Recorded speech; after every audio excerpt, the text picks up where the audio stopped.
नर्मदा मैया की खोज करते हुए मैं पहुंची हूँ सिंघाजी महाराज की समाधि। सिंघाजी महाराज पूर्व जन्म के महाभारत काल के श्रृंगी ऋषि थे, जिनके गले में राजा परीक्षित ने मरा हुआ सांप डाला था और श्रृंगी ऋषि के श्राप देने से ही राजा परीक्षित की सांप डसने से मृत्यु हुई थी। महाभारत काल के वही श्रृंगी ऋषि आज से करीब 450 साल पहले सिंघाजी महाराज बनकर आए और राजा परीक्षित उनके गुरु बनकर आए। सिंघाजी महाराज का अवतार ईश्वर का कार्य करने के लिए निमाड़ क्षेत्र में उस समय हो रहे अनैतिक कार्यों को रोकने और भक्ति बढ़ाने के लिए हुआ था। सिंघाजी महाराज ने केवल 40 साल की उम्र में जीवित समाधि ली और लोगों को आज भी उनके चमत्कारों के जीवंत अनुभव होते हैं और उनका एक अनुभव मुझे भी हुआ। मैं बहुत दृढ़ता से मानती हूँ कि मैं यहाँ खुद से नहीं आई, मुझे बुलाया गया है। 8 महीने से मुझे यहाँ आने के संकेत मिल रहे थे।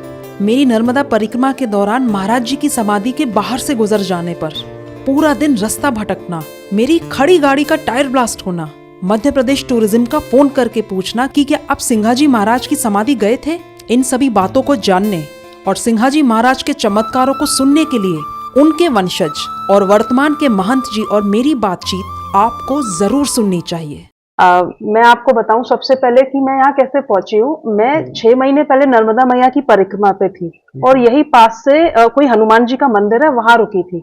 तो मेरे साथ 3-4 साथी थे। मैंने सबको बोला कि बार बार हर जगह पे ना सिंघाजी महाराज का बोर्ड लगा हुआ है, तो हम चलते हैं। उन्होंने कहा नहीं, क्योंकि हमें ना 22-25 दिन यात्रा में हो गए थे, परिक्रमा में बाय कार कर रहे थे। सबने कहा कि हर जगह रुकेंगे तो कब पहुंचेंगे, हमें वापस पहुंचना अपने अपने शहरों में। तो उन्होंने कहा अभी चलो। पर महाराज जी, हमने जैसे ही वो बोर्ड पार किया सिंघाजी महाराज का, यहां से लेके 50 किलोमीटर तक 25 दिन की मेरी नर्मदा परिक्रमा में केवल एक वो ही दिन था, मैं भटकती रही। पूरी हमारी गाड़ी सुबह से लेके रात हो गए, पर हम सिंघाजी महाराज के गोल गोल गोल गोल 50 किलोमीटर 33 किलोमीटर के एरिया में हम भटकते रहे, हम कहीं नहीं पहुंचे। फिर जब सूर्यास्त होने वाला था तो एक जगह पे हमने गाड़ी रोकी रास्ता पूछने के लिए कि हमें इससे बाहर निकलना है, आगे जाना है। हमारी खड़ी गाड़ी में हमारा टायर ब्लास्ट हो गया।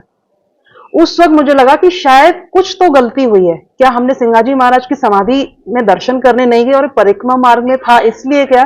तो मेरे मन में आया क्या ये हमसे अपराध हुआ है कि महाराज जी के आना चाहिए था और हम आए नहीं। फिर जब मैंने महाराज जी उस जगह पे खड़े, हम कहाँ खड़े थे नहीं पता, पर उसी जगह खड़े खड़े मैंने कार में बैठे बैठे सिंघाजी महाराज को प्रार्थना की कि शायद हमसे गलती हुई, हमें क्षमा कीजिए, पर मैं इसी 2025 के अंदर अंदर मैं समाधि के दर्शन करने जरूर आऊंगी। जब मैंने ये बोला ना महाराज जी, तब हमारी गाड़ी आगे बढ़ पाई और रात को 11 बजे के आसपास हमें कोई मुकाम मिला जहां हम रात को ठहरे। नहीं तो सुबह 8 बजे के चले, रात को 11-12 बजे तक हम नॉन स्टॉप भटकते रहे। और मैया की परिक्रमा में आज तक मुझे ऐसा अनुभव नहीं हुआ। तब से मेरा दिमाग एक खिंचाव सा बना रहा कि महाराज जी के यहाँ आना है, आना है, आना है। कौन है सिंघाजी महाराज? मैंने कोई यूट्यूब, गूगल, कहीं पे मैंने कुछ सर्च नहीं किया। समाधि स्थल कैसा दिखता है मैंने कोई प्रयास नहीं किया देखने का, क्योंकि मुझे इस स्थान पे पहुंच के उनको अनुभव करना था। इसलिए बाबा जी, अब आप मुझे स्वयं बताइए कि सिंघाजी महाराज कौन थे? सिंघाजी महाराज का ये अनुभव तो आपको, आप जब आपकी यात्रा में भटके और आपने उनको निवेदन किया, उनको याद किया और आप यथा स्थान जहाँ भी आपको पहुँचना था किसी मुकाम पर वहाँ पहुँचे, यह अनुभव तो आपको हो ही गया कि सिंघाजी क्या है और सिंघाजी के चमत्कार कैसे होते हैं। सिंघाजी महाराज सिंघाजी के रूप में जन्म लेने से पहले श्रृंगी ऋषि थे, जिन्होंने राजा दशरथ के कार्यकाल में एक यज्ञ करवाया था और उनके यहाँ वो 4 पुत्रों की जो प्राप्ति हुई थी वो इन्हीं के मार्गदर्शन में हुआ था। तो सिंघाजी महाराज को जन्म लेने से पहले श्रृंगी के अवतार में भगवान ने आग्रह किया कि आपको मृत्यु लोक पे जन्म लेना है, क्योंकि पश्चिम निमाड़ में उस समय बहुत अति पाप और कुछ अधर्म हो रहा था। तो धर्म का प्रचार प्रसार करने के लिए भगवान ने आग्रह किया कि आपको मृत्युलोक पे जन्म लेना है। तब श्रृंगी ऋषि जी ने उनसे जो भी शर्तें रखी उनके सामने, भगवान के सामने कुछ शर्तें रखते हुए अपनी शर्तों को मंजूर करवा के और सिंघाजी के रूप में फिर उन्होंने माँ गौरबाई के रूप गर्भ से उन्होंने ग्राम खजूरी में संवत 1576 में जन्म लिया। ये वही श्रृंगी ऋषि है जिन्होंने परीक्षित ने मरा हुआ सांप एक ऋषि के गले में डाल दिया था और फिर श्रृंगी ऋषि ने श्राप दिया था कि जी 7 दिन में तुम्हारी मौत होगी, यही सांप डसेगा। जी, ये वही श्रृंगी ऋषि हैं। परीक्षित को श्राप जी, देने वाले। ये राजा परीक्षित ने श्रृंगी ऋषि के जो गुरु थे उस समय, उनके गले में, वो तपस्या में थे और जी। उनके गले में मरा हुआ सांप टांग दिया था। तब श्रृंगी ऋषि उनके शिष्य थे, उनको यह उचित नहीं लगा, तो उन्होंने उस समय राजा परीक्षित को ये श्राप दे दिया था कि यही मरा हुआ सांप आपको 7 दिन बाद डसेगा और आपकी मौत हो जाएगी। तो उनके गुरु महाराज उस समय थोड़े से नाराज हुए कि भैया ऐसा नहीं बोलना था, ये उचित नहीं है। खैर उसने जो भी उसकी निर्बुद्धि के हिसाब से उसने जो भी हरकत की, ठीक है, उसको माफ करो। तो बोले अब जरा श्राप तो निकल गया, लेकिन हाँ इतना हो सकता है कि ये अगर उस आने वाली मौत का सम्मान करें तो थोड़ी व्यवस्थित मौत हो जाएगी इनकी। तो उस हिसाब से उन्होंने जो भी रास्ता बताया उनको, राजा परीक्षित को, उन्होंने उसका पालन किया और उन्होंने 7 दिन कथा भागवत सुनी और उनकी 7वें दिन जो भी मौत हुई। अब वही राजा परीक्षित बाद में मनरंगीर के रूप में यहाँ इस कलयुग में इनके गुरु बन के आए। वो परीक्षित वो श्रृंगी ऋषि इस जन्म में, हाँ, कलयुग सिंगाजी में बने। सिंगाजी महाराज बन के आए और जी। वो परीक्षित जिन्होंने मरा हुआ सांप डाला था वो इनके गुरु मनरंगीर जी बने। इनके गुरु बनकर आए। जी, अच्छा, ये कर्मों की लेन देन ये महाराज उनके जी कर्मों इतना की लेन देन थी, वहां से यहाँ यहाँ तक चली। यहाँ तक ले आए। वो द्वापर यहाँ के तक ले अंत की बात थी और ये कलयुग है। जी, वो द्वापर का जो उनका एक श्राप था जी। वो अधूरा था, वो लेन देन अधूरा था, उसको तो पूरा करना ही था। तो यहाँ कलयुग में आके श्रृंगी ऋषि सिंगाजी बने और राजा परीक्षित मनरंगीर जी बने। और महाराज जी इसमें मैं एक थोड़ा सा अध्यात्म का एक प्रश्न मेरे मन में आया है कि परीक्षित ने तो गलती की थी ना जी श्रृंगी ऋषि के गले में इस प्रकार सांप डाल के, और उन्होंने क्रोध में आके उनकी तपस्या भंग हुई तो श्राप दिया। जी तो भी कर्म का बंधन लगता है कि आना पड़ा जी और फिर उनका शिष्य बनना पड़ा जिसने सांप डाला गले में, ये भी जी, कर्म का बंधन है। जी तो श्राप देना उस वक्त तो उनके साथ अपराध हुआ था ना। जी, ये अपराध हुआ उस समय, उन्होंने क्रोध में आके श्राप दे दिया, ठीक है, लेकिन दिया तो श्राप, पर वहां गलती भी तो की गई थी, गलती की परीक्षित गई के थी, द्वारा। ठीक है, लेकिन राजा थे, आप बुद्धिजीवी थे, तो अपराध कर्म का फल मिला ना, अपराध तो है। परंतु फिर महाराज श्रृंगी ऋषि को भी आना पड़ा। हाँ, तो ये उनका एक तरह कर्म बंधन था ना, वो कर्म बंधन तो लगा श्राप देने का। चाहे भली वो संत थे तो क्या हुआ, श्राप जो इन्होंने वहां दिया उसका बदला तो देना पड़ेगा। आज अपन भी अगर कभी कुछ कर रहे हैं अपने कर्मों के आधार पे, अगर कुछ अपन ने गलत किया है तो इसका आज नहीं तो कल कहीं ना कहीं परिणाम इसका मिलना निश्चित है। बाबा जी मुझे ऐसा लगता है ये सब ईश्वर लीला करते होंगे, जी। निमित्त बना के। इतने बड़े महापुरुष अगर धरती पर नहीं आते सिंगाजी महाराज का रूप लेके तो फिर जनता का कल्याण कैसे होता? मैं यहाँ कैसे पहुंचती? ये सुनते कैसे लोग ये सिंगाजी महाराज हो गए? ये सब परमात्मा की लीलाएं लीला हैं। है। उनको कहाँ क्या करना है, किसका कल्याण कहाँ करवाना है, किसके माध्यम से कराना है, क्या निमित्त बनाने, किसको निमित्त बनाना है, ये तो सब परमात्मा ही जाने। वो स्वयं अपने हिसाब से किसी को न किसी को ऐसा मार्ग दिखा देते हैं और निमित्त बना देते हैं कि आज आप आए हैं, उनके बारे में कुछ भी जानकारी ले रहे हैं, पूछ रहे हैं, इसको आप आगे जैसे भी बढ़ाएंगे तो ये कहीं ना कहीं निमित्त है। आप और 4 लोगों के बीच में इन चीजों को, इस चर्चा को, बाबा के इस अध्यात्म ज्ञान को आगे बढ़ाएंगे तो आपके माध्यम से किसी को ये चीजें और सुनने को मिलेगी और 4 लोग इसके बारे में जानेंगे। तो कहीं ना कहीं माध्यम ही बनाता है परमात्मा, केवल इशारा करते हैं, वो केवल इशारा करते हैं, समझना अपने को है। जब सिंगाजी महाराज का चमत्कार इतना बढ़ने लगा, इस निमाड़ खंड में सिंगाजी महाराज के ही चर्चे होने लगे, तो इनके आजा गुरु मतलब मनरंगीर जी के गुरु ब्रह्मगिर जी भी सन्यासी अखाड़ा से हैं, वो भी सन्यासी है, गिरी अखाड़ा है उनका। उनके शिष्य मनरंगीर जी वो भी सन्यासी रहे, उनका भी, वो भी गिरी अखाड़े से जुड़े रहे। उनके शिष्य सिंगाजी। जब इनकी इतनी चर्चा होने लगी निमाड़ खंड में, सब लोग सिंगाजी को मानने लगे, तो ब्रह्मगिर जी को ऐसा लगा कि अपन सन्यासी लोग अखाड़ा लेके बैठे और अपने को कोई नहीं पूछ रहा है, और ये सिंगाजी कौन है, इसकी निमाड़ खंड में इतनी चर्चा हो रही। तो उन्होंने मनरंगीर जी को बुलाया और पूछा, क्यों भाई ये सिंगाजी कौन है, क्या है इसकी सब जगह गुणगान हो रहे हैं, हमको पता चला है कि सिंगाजी ऐसा है, सिंगाजी वैसा है, सिंगाजी कौन है? उस समय मनरंगीर जी कहते हैं कि बीज तो मेरा ही बोया हुआ है, शिष्य तो मेरा है, उसको दीक्षा मैंने ही दी है, लेकिन मैं नहीं जानता था कि ये इतना आगे निकल जाएगा। ये तो गुरु महाराज कहते हैं कि जिसके पुण्य परबला जागे उसको अनुभव मार्ग लागे। ये तो एक बहाना है, मैं तो एक निमित्त हूं कि मैंने उसको सिर्फ दीक्षा दी है, ये तो उसके पिछले पुण्य जमा है, उसकी पूंजी पुरानी है, उसका बैलेंस इतना रखा हुआ है पुण्य का कि वो उसी के हिसाब से उदय हो रहा है, मैं कुछ नहीं कर रहा हूं, न मैंने कुछ किया है। तब उनको ब्रह्मगिर जी कहते हैं कि अब इस पे ब्रेक लगाओ, ये बहुत आगे निकल गया है इस पे आपको ब्रेक लगाना है। तब मंदरगिर जी ये लीला रचते हैं, क्योंकि ये तो वो पुराने श्राप का जो बदला देना था राजा परीक्षित वाला, तो वहां मंदरगिर जी फिर लीला करते हैं कि अब गुरु महाराज का आदेश है इधर भी कि अब इस पे ब्रेक लगा। बाबा को समाधि तक पहुंचाना, सब कुछ न कुछ कहीं ना कहीं एक दूसरे से माध्यम बने हुए थे, चीजें जुड़ी हुई हैं। चीजें जुड़ी हुई थी कि सिंगा जी को भी समाधि में पहुंचना था, उनका जो भी यहाँ धर्म का प्रचार था, जो भी कार्य के लिए वो इस धरती पे आए थे, वो उनका पूरा हो गया था। भगवान से करारी ऐसा करके आए थे कि मैं मेरी इच्छा से जा रहा हूं और मेरी इच्छा से ही आऊंगा, ये सारी डील करके आए थे। तो वो तो अब उनका समय हो गया था, तो उनको जाना ही था, तो उन्होंने कहीं ना कहीं बुद्धि ऐसी ब्रह्मगिर जी के ऊपर रख दी कि ब्रह्मगिर जी को माध्यम बना दिया। ब्रह्मगिर जी ने मंदरगिर जी से ये सवाल किया, मंदरगिर जी ने फिर इनके लिए लीलाएं रची। तो लीला रची तो उस समय कृष्ण जन्माष्टमी का उत्सव मनाते थे, तो कृष्ण जन्माष्टमी का उत्सव गुरु महाराज के आश्रम पे मनाने का आयोजन रखा। उसमें सर्वे सर्वा सिंगा जी को बना दिया कि आपको ये कार्यभार यहाँ का सब संभालना है, आपको यहाँ की व्यवस्था देखना है।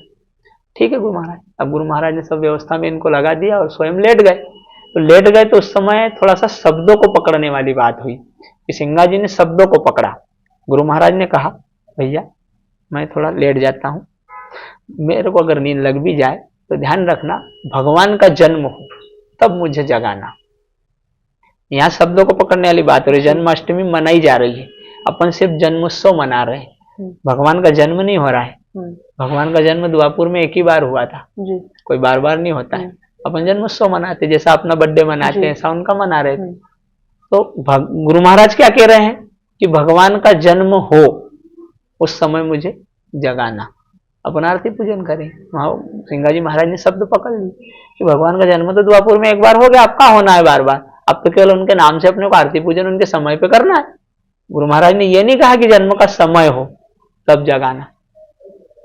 ठीक है गुरु महाराज आप लेती है, हम काम देख रहे हैं। तो उस समय ये पुराने जो लोग खड़ी गम्मत वगैरह कुछ तमाशे होते थे ना पुराने गांव खेड़ों में, उस प्रकार के तमाशे चल रहे थे वहां पे, कार्यक्रम वगैरह, क्योंकि रात गुजारने वाली बात हो रही थी कि कैसे भी करके रात के 12 बजे और भगवान का जन्म का समय हो और अपन आरती पूजन करें, ये चीज हो रही थी। गुरु महाराज ऐसा बोल के लेट गए। अब गुरु महाराज को नींद लग गई, वो तो सब लीलाएं थी, इनको समाधि में पहुंचना था, उनको पहुंचाना था। जैसे ही जन्म का समय हुआ, सिंगा जी महाराज ने गुरु महाराज की तरफ थोड़ा सा ध्यान किया, झांक के देखा कि गुरु महाराज तो नींद में है, सो रहे हैं। जब दीक्षा देते हैं तो उस समय समझाइश देते हैं कि भाई कोई व्यक्ति अगर नींद में हो तो उसको जगाना नहीं चाहिए। अगर किसी व्यक्ति को नींद में से जगाते हो तो ब्रह्म हत्या के बराबर पाप लगता है। तो उन्होंने इनको ये बात ध्यान आ गई कि गुरु महाराज नींद में है और अपन अगर जगाएंगे तो अपने को तो ब्रह्म हत्या के बराबर पाप लगेगा, और फिर गुरु महाराज है और नाराज भी हो सकते हैं। तो उन्होंने उनको जगाना उचित नहीं समझा। उन्होंने आरती पूजन, सब समय हुआ आरती पूजन कर दिया, सब लोगों को प्रसाद बांट दिया, अपने अपने चले गए। कुछ ही समय के बाद गुरु महाराज की ऑटोमेटिक नींद खुलती है। गुरु महाराज उठ के देखते हैं, क्यों भाई यहाँ सब लोग कहाँ चले गए और आरती पूजन भगवान का जन्म का समय। बोले गुरु महाराज आपने तो कहा था कि भगवान का जन्म हो तब जगाना। तो भगवान का जन्म तो द्वापुर में एक बार हो गया, अब बार बार तो हो नहीं रहा है, भगवान का जन्म हो ही नहीं और मैं आपको जगाऊं नहीं। आप ऐसा कहते कि भगवान के जन्म का समय हो तब जगाना, तो मैं आपको जगाता। और फिर आप ही दीक्षा देते समय शिक्षा देते हो कि किसी सोते को जगाना नहीं। तो मैं, आप मेरे गुरु हो, आपको जगाऊं तो मेरे को तो 100 ब्राह्मण की हत्या का पाप लगता, मैं कैसे जगाऊं। उन्होंने आवेश में आके थोड़ा सा उनको कटु शब्द बोल दिए। जा बोले गुरु के वचन को मिथ्या कर मानता है, आती जन्माष्टमी हम तुम्हारा मरा मुंह देखें। मतलब ये श्राप दे दिया उनको। वो जो श्राप था वो यहाँ पूरा हुआ। उन्होंने कहा कि आती जन्माष्टमी मतलब अगले वर्ष की जन्माष्टमी नहीं आए उसके पहले हम आपका मरा हुआ मुंह देख लें, हमको आप जीते जी मुंह मत दिखाना। सिंगा जी महाराज ने उनके चरणों में पड़ गए, उनको भी प्रणाम किया और कहा कि गुरु महाराज मेरा तो, वो कहते हैं ना कि बगैर हाले कुंदा निकल गया, मतलब कहते हैं कि बगैर मेहनत का सारा कार्य हो गया, कुछ करने की आवश्यकता ही नहीं पड़ी, आपने मुझे आशीर्वाद दे दिया, मुझे स्वीकार है। बस वहां से चल दी। उनका आश्रम यहाँ से सीधे में अपन पैदल चलते हैं तो 14 किलोमीटर, तो पैदल के रास्ते थे उस समय, जंगल के रास्ते। सिंगा जी महाराज अपने घर आ गए पीपलिया। उनके भाई गुरु भाई थे एक श्यामगिर जी महाराज, वो उनके सानिध्य में वहाँ थे। सिंगा जी महाराज अपने यहाँ आ गए घर पे। 11 महीने बीत गए, न सिंगा जी महाराज ने गुरु महाराज का कोई खैर खबर ली, न गुरु महाराज ने सिंगा जी के बारे में कुछ पूछा। धीरे धीरे 11 महीने बीत गए।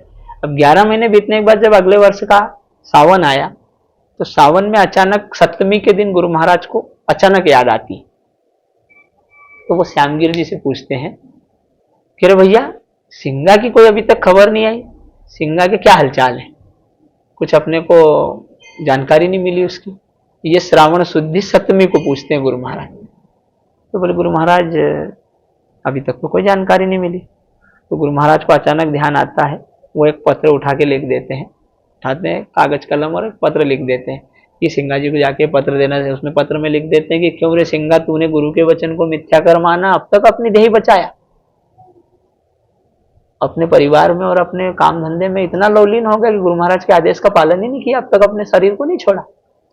आती पूर्णिमा, यानी ये श्रावण शुद्धि पूर्णिमा, आती पूर्णिमा अपनी देही त्याग देना, पत्र में लिख के उन्होंने श्यामगिर जी को दे दिया और भेज दिया पीपलिया कि जाओ चले जाओ, ये पत्र उसको दे देना।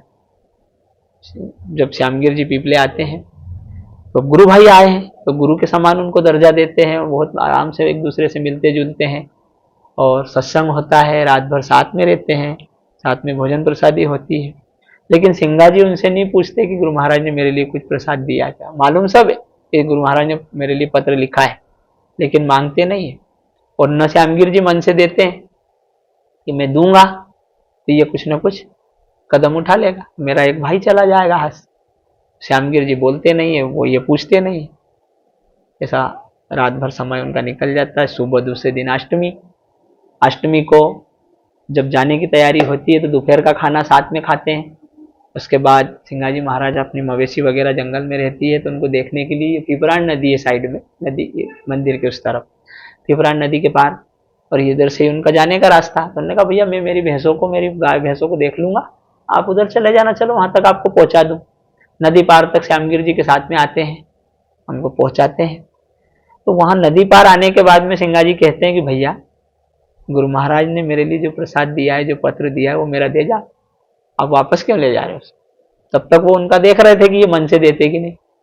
उन्होंने दिया नहीं, इन्होंने मांगा नहीं, तो वहां जाके उन्होंने मांगा भैया वो मेरा प्रसाद दे दो, नहीं तो गुरु महाराज आप पे नाराज हो जाएंगे। उन्होंने वो पत्र, उनकी आंखों में आंसू आ गए। उन्होंने कहा कि आप कुछ ना कुछ कदम उठा लेंगे। उन्होंने जैसे जैसे उनसे पत्र लिया, जैसे ही उन्होंने पत्र पढ़ा तो उन्होंने श्यामगिर जी को वापस रोक लिया, उन्होंने जाने नहीं दिया उनको, और वापस रोक लिया। बोले भैया आज का रोज और रुक जाओ, अपन अगर गुरु महाराज के आदेश के अनुसार अगर पूर्णिमा को अपना शरीर छोड़ेंगे तो बहन बेटियों का श्रावण का त्यौहार खराब हो जाएगा।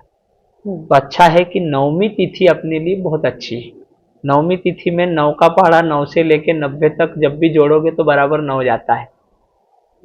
इसलिए बोले नवमी तिथि अपने लिए ज्यादा उचित है, उन्होंने नवमी को ज्यादा महत्व दिया। बोले ठीक है भैया आज का दिन और आप रुक जाओ, तो अपन कल ये सब मंगल कार्य कर देते हैं, उसके बाद आप गुरु महाराज को अपने जो भी यहाँ की वो रहेगी चर्चा, वो सब वहां बता देना जाके। तो गुरु महाराज को एक विश्वास भी हो जाएगा कि ठीक है मैंने आदेश किया और इसने कार्य को कर लिया। तो बोले इसमें जो लिखा है अपन तो प्रणाम करके पहले ही कह रहे हैं कि गुरु महाराज ने जो लिखा उसके 4 दिन पहले। रामगिर जी की इच्छा ऐसी थी कि ऐसा नहीं करें, लेकिन वापस आए, रात भर और घर में रहे। सुबह उनके जो भी दिनचर्या के कार्य थे उन्होंने पूरे किए और अपना ध्यान लगा के बैठे, परिवार को इकट्ठा किया। उनके जितने भी शिष्यगण थे सिंगा जी महाराज के, उन्होंने सबको बुलाया और सबको समझाइश दी कि भैया अब हमारा बुलावा आ गया है, गुरु महाराज का आदेश हो गया है और अब हम हमारे धाम को जाएंगे। तो आप सब लोग हमारी बात को ध्यान से सुने कि हम अब हमारे ध्यान में बैठ रहे हैं, हम हमारे अंतर ध्यान से भजन करेंगे।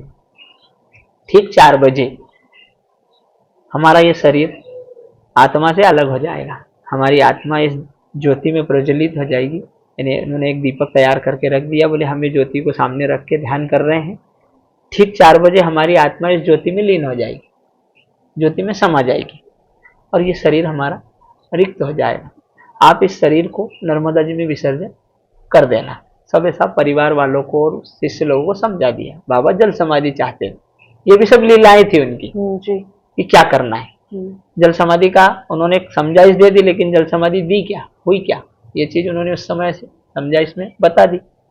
और बाबा अपने ध्यान में बैठ गए। सब लोग बड़े विचार में पड़ गए कि बाबा आज ऐसा क्यों कह रहे हैं, इतनी कम उम्र में बाबा ने अभी क्या देखा है और बाबा सब ऐसा कह रहे हैं, कर रहे हैं। बाबा के 4 लड़के, बाबा के नाती पोती और सारी मतलब इस प्रकार परिवार के लोग चिंता करने लग गए। बाबा अपने ध्यान में बैठ गए। चलता रहा ध्यान उनका। 4 बजे, श्रावण शुद्धि नवमी को ठीक 4 बजे बाबा ने अपने शरीर से आत्मा को ज्योति में समावेश किया और ज्योति में समा गए, अपने आप ज्योति में लीन हो गए। शरीर रिक्त हो गया और परिवार वालों ने समय रोने गाने में लग गए कि बाबा आप अपने बीच से चले गए।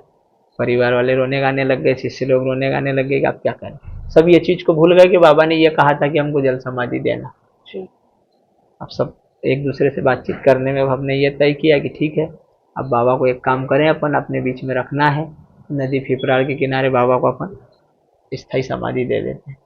बाबा को लाए तैयार करके और यहाँ नदी फिपराड़ के किनारे पे बाबा को जमीन के अंदर टैंक बना के समाधि दे दी। समाधि दी तो उस समय बाबा को लिटा दिया।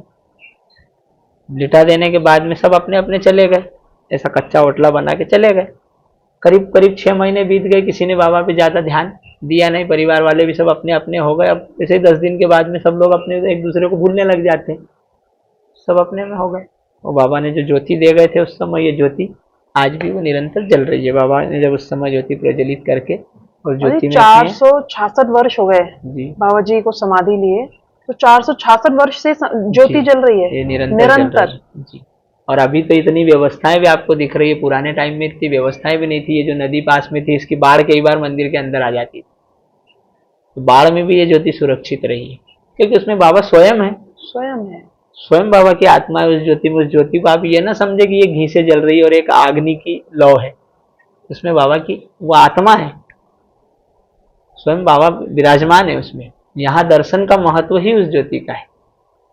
ऊपर ही है ना बाबा जी, ऊपर ही रखी है, आप अभी जाना दर्शन करना। ऊपर वो कांच के शेड में अग्नि कोण में रखी हुई। और बाबा जी आपने बताया कि पहले लेट के समाधि दी थी, दर्शन दिए, बोला मुझे पत्थर चुभ रहे हैं, तो वही बाबा को जैसे उस समय लेटा के समाधि दे के सब लोग चले गए। 6 महीने बाद बाबा फिर एक दर्जी के लड़के को थोड़ा सा संकेत देते हैं, उसको फेस टू फेस मिलते हैं, दर्शन देते हैं समाधि के बाद। तो वो लड़का परिवार वालों को गांव में खबर देता है, बताता है कि ऐसा ऐसा बाबा ने बताया है, बाबा कह रहे हैं मेरी समाधि फिर से बनाओ, खोलो। तो उसकी बात पे कोई ध्यान नहीं देता। फिर बाबा कुछ समय बाद एक ब्राह्मण के लड़के को सब मतलब ऐसे दर्शन देते हैं, उसके द्वारा संदेशा मिलता है, उसकी भी बात कोई नहीं मानता। और उन्हें वो पत्थर चुभ रहे थे लेटी हुई समाधि में, इसीलिए वो संकेत दे रहे थे। पत्थर चुभने का तो एक बहाना था, केवल बाबा को ये दिखाना था कि मैं आज भी जीवित हूँ जी।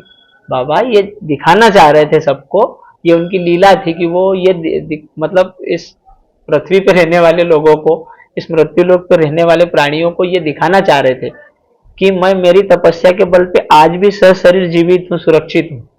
ये दिखाने के लिए उन्होंने सभी लीलाएं की थी। इसके बाद उन्होंने एक मोची को दर्शन दी समाधि के पास। उस मोची ने भी गांव में परिवार को बताया, उसकी बात पे भी किसी ने ध्यान नहीं दिया। फिर बाबा ने उनके घर में पत्नी को और उनके विशेष शिष्य नारायण दास को, जो उनके ज्यादा करीब रहते थे, इन दोनों को स्वप्न में बताया कि भैया हमने मांगी जल समाधि, आप लोगों ने की अपनी मनमानी। एक समय ऐसा आएगा, नर्मदा हमारी तपस्या से प्रसन्न होकर स्वयं हमारे चरणों में आएगी। अब ये इंदिरा सागर बनना, इतना ये बैकवाटर यहाँ तक आना, बाबा का स्थान इस जगह से परिवर्तन नहीं होना और ये जलमग्न होना, ये कौन जानता था आज से 400 साल पहले। और बाबा ने भविष्यवाणी बाबा ने ये भविष्यवाणी स्वप्न में कर दी उस 400 साल पहले, 450 साल पहले। ये तो अभी आया, इसको तो 20 साल हुए हैं अभी बैकवाटर को। ये 2004 से आया है और बाबा की समाधि संवत 1616 से है। ये बाबा ने उस समय स्वप्न में बताया कि एक समय ऐसा आएगा। अब 284 गांव इस इंदिरा सागर परियोजना के जलाशय से हटाए गए हैं। ये जलाशय की वजह से ये बैकवाटर में 284 गांव डूब रहे हैं, उनको स्थानांतरित की। लेकिन बाबा का स्थान क्यों नहीं हुआ? बाबा जी कल जब समाधि पे लोग आए थे, किसी ने बताया, मैं मंत्री जी का नाम नहीं ले रही हूँ, दिग्विजय सिंह जी थे जी, हेलीकॉप्टर से आए थे वो और कह रहे थे हटाओ समाधि, मंदिर क्या जरूरत है, ये वैसे ही डूब जाएगा। उनके सामने ये सवाल रखा भी गया था कि उस समय जब 284 गांव डूब रहे हैं, उनको स्थानांतरित कर रहे हैं, उनकी सरकार थी और सरकार की जवाबदारी है कि जब इतना बड़ा जलाशय बना रहे हैं तो व्यवस्था लोगों की करना है। अब उसी बीच में बाबा का ये स्थान भी आ रहा है। जी। उस समय दिग्विजय सिंह जी यहाँ आए थे, उनका कार्यकाल था, उस समय उनकी सरकार थी। उनसे ये सवाल रखा गया था कि इस स्थान के बारे में आप क्या कहेंगे, इस स्थान को क्या व्यवस्था देंगे आप। जी। तो उन्होंने, हमारे यहाँ के उस समय विधायक राजनारायण सिंह जी थे और उन्हीं के आग्रह पे वो यहाँ आए भी थे, तो उन्होंने थोड़ा सा उनके एक राजनीतिक टुक में बोला है कि भाई जैसे 284 गांव को अपन हटा रहे हैं, राजनारायण सिंह जी आप एनएचडीसी के डायरेक्टर हो, ऐसे शब्दों में बोला उन्होंने कि आप एनएचडीसी के डायरेक्टर हो, आप 284 गांव हटा रहे हो। तो यहाँ उस समय विशेष कुछ ऐसी रौनकता नहीं थी। ये निर्गुण धाम है, इसको जो समझेगा वो समझेगा। तो बाबा का जो स्थान था पुराना काले पत्थरों पे ऐसा पुराने हिसाब से बना हुआ था, तो उनको यहाँ कुछ विशेष ऐसी रौनकता नहीं दिखी। आज से कितने साल पहले? ये 2000, मतलब ये करीब अपन समझ लें कि उनका कार्यकाल उस समय 98-99 में था, दिग्विजय सिंह जी की सरकार। 1999 के आसपास उस समय का अपन मान लें, उस समय वो यहाँ आए थे। तो और ये योजना चल रही थी बनाने की, तो उन्होंने ऐसे दो टुक में कह दिया कि बोले यार आप डायरेक्टर हो एनएचडीसी के, आप 284 गांव हटा रहे हो, तो यहाँ के जो भी संचालक लोग हैं इनसे सहमति कर लो अपने विचार विमर्श करके, और इनको यहाँ का पैसा दे दो जो भी बनता है, इस स्थान को सरकार की जो भी और मदद की आवश्यकता हो कर दो, और इस स्थान को स्थानांतरित कहीं ना कहीं दूसरी जगह शिफ्ट कर दो। ये उन्होंने कहा, उनके मतलब उनकी भाषा में उन्होंने इस प्रकार कहा। आप लोग अपने हिसाब से बात बना के कुछ भी बोलते हैं, उन्होंने इस हिसाब से कहा तो ठीक है, इस बात को, उनकी बात को काटेगा कौन। सब लोग अपना अपना सुन के चल दिए। वो हेलीपैड पे जब गए, हेलीपैड यहाँ से आधा किलोमीटर दूर बनाया था, हेलीपैड पे जब गए तो हेलीकॉप्टर में मतलब विराजमान होने के बाद में बिना किसी तकनीकी खराबी के हेलीपैड से हेलीकॉप्टर नहीं उड़ा। ये बाबा ने उनको तुरंत चमत्कार बताया, हेलीपैड से हेलीकॉप्टर उनका यहाँ से उड़ान नहीं भरा। तो उनको थोड़ा सा एहसास हुआ कि क्या बात है भाई, हेलीपैड से हेलीकॉप्टर उड़ान क्यों नहीं भर रहा है। तो राजनारायण सिंह जी उस समय साथ में थे, उन्होंने उनको बताया, बोले अपनी चूक हो रही है, कहीं ना कहीं अपन बाबा के स्थान को स्थानांतरित करने की बात कर रहे हैं, तो आप कहीं ना कहीं संकल्प ले लो यहाँ पे। अब जब दिग्विजय सिंह जी ने उनको हटाने वाली बात की तो उनको उसी समय ये चमत्कार दिखाया कि उनका हेलीपैड से हेलीकॉप्टर नहीं उड़ा। फिर उन्होंने निर्णय लिया कि ठीक है बाबा, हमसे अगर भूल हुई है तो हमें माफ़ करें, हम सरकार में रहेंगे, तब तक आपके स्थान को स्थानांतरित करने की बात हम तो नहीं करेंगे, हमसे जो भी सहयोग बनेगा वो हम आपके स्थान के लिए करेंगे।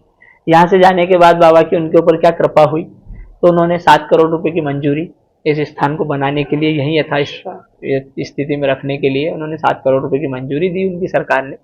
यहाँ कोई वीआईपी नहीं, कोई वीवीआईपी नहीं, सब एक ही श्रेणी में दर्शन करते हैं। सबके लिए यहाँ कोई किसी प्रकार की कोई ऐसी रसीद नहीं बनती है, किसी को जल्दी दर्शन कराने के लिए किसी से कोई अलग से कोई रसीद बना के कोई नेक नहीं लिया जाता है। यहाँ सब कुछ बाबा के ऊपर डिपेंड है, और यहाँ जो कुछ भी है सब प्रसाद है। यहाँ कोई चीज़ पैसे से न दी जाती है न ली जाती है। ये बाबा की ऐसी परंपरा शुरू से बनी हुई है, इस प्रकार इसका संचालन चल रहा है। गुरु महाराज जैसे अपन घर तक बैठने आते हैं किसी के, तो गुरु महाराज घर तक बैठने आए तो उनको भैंसे चराते हुए जंगल में मिले समाधि के बाद, क्योंकि उनका ही श्राप शब्द था, उसमें क्या कहा था कि आती जन्माष्टमी तुम्हारा मरा मुंह दिखाओ। तो उन्होंने समाधि के बाद भी उनको मुंह दिखाया। मतलब जब गुरु महाराज घर बैठने आ रहे थे तो उनको रास्ते में मिले, उनको प्रणाम किया, उनसे बातचीत की, और गुरु महाराज ने यह सवाल किया कि भाई मैंने तो ऐसा ऐसा सुना रहे तेरा। तो कहा कि गुरु महाराज लोग रोग है, बात होती है, आप तो घर पहुंचो, मैं मेरी भैंसों को देखूं। तो गुरु महाराज घर के लिए आए, वो उधर निकल गए, घर आए तो रोना गाना मच गया कि यही गुरु हैं। उनको और थोड़े टोसने लग गए लोग, कासने लग गए कि यही गुरु महाराज ने श्राप दिया था। और महाराज जी अगर ऐसे देखे तो यहाँ भी एक श्राप अदल बदल होके वो भी कर्म लेन देन पूरी हुई, लेन देन पूरा हुआ। श्रृंगी ऋषि ने दिया था परीक्षित को, तो इस जन्म में परीक्षित ने दिया श्रृंगी ऋषि को, तो वो भी कर्म समाप्त हुआ, वो उनका वहाँ समाप्त हुआ। बाबा जी मैंने ऐसे देखा है कि आसपास के लोगों में, दूर के लोगों में भी सिंघाजी महाराज के लिए बहुत श्रद्धा है, क्योंकि उन्हें बहुत सारे अनुभव रोजमर्रा के जीवन में सपने में आके दर्शन देना, इस प्रकार की चीजें लोगों को होती है। आज भी सिंघाजी दर्शन देते हैं, आज भी सिंघाजी मिलते हैं। ये अनुभव करने वाला कर सकता है। सिंघाजी ऐसे डायरेक्टली सिंघाजी बन के तो आएंगे नहीं। अगर आपको कहीं ना कहीं कोई परेशानी है और अगर आपको सिंघाजी महाराज दर्शन दे रहे हैं, आपका कोई कार्य निकाल रहे हैं, आपको किसी न किसी परेशानी से बाहर कर रहे हैं, तो सिंघाजी महाराज कर रहे हैं। अगर आप उनको याद कर रहे हो तो आपको कोई सिंघाजी से सामने खड़े होके तो नहीं बोलेंगे कि मैं सिंघाजी हूँ और मैं आपका ये कार्य कर देता हूँ। वो माध्यम बन जाते हैं, किसी न किसी रूप में आपका कार्य करा देते हैं। तो ऐसे अनुभव लोगों को रोज होते हैं। इतने लोग क्यों मानते हैं सिंघा जी को? इसीलिए तो मानते हैं कि सिंघा जी इतने सरल और इतने सीधे संत हैं कि केवल एक बोल देने से, एक आत्मिक भाव से, केवल उनको आवाज लगाने से वो अपना कार्य कर देते हैं, अपनी पुकार सुन लेते हैं। वो है आज भी सिंघा जी विराजमान है। आज भी है। ये प्रमाण दिया ना उन्होंने कि जब वो समाधि वाली बात हुई कि भाई उधर गुरु महाराज को भी मारा मुंह दिखा दिया, उन्होंने आदेश दिया कि भाई फलाने फलाने टाइम पे समाधि को खोल ली जाए। बाबा की समाधि 6 महीने बाद पुनः खोली गई, तो बाबा का शरीर तरो और ताजा निकलता है। 6 महीने में शरीर खराब हो जाना चाहिए। अपन अपने किसी बुजुर्ग का शरीर 24 घंटे नहीं संभाल के रख सकते। शरीर ताजा निकला, उनके नाखून बढ़ रहे हैं, उनके दाढ़ी के बाल बढ़ रहे हैं, सर के बाल बढ़ रहे हैं, सारे शरीर के रोम काम कर रहे हैं।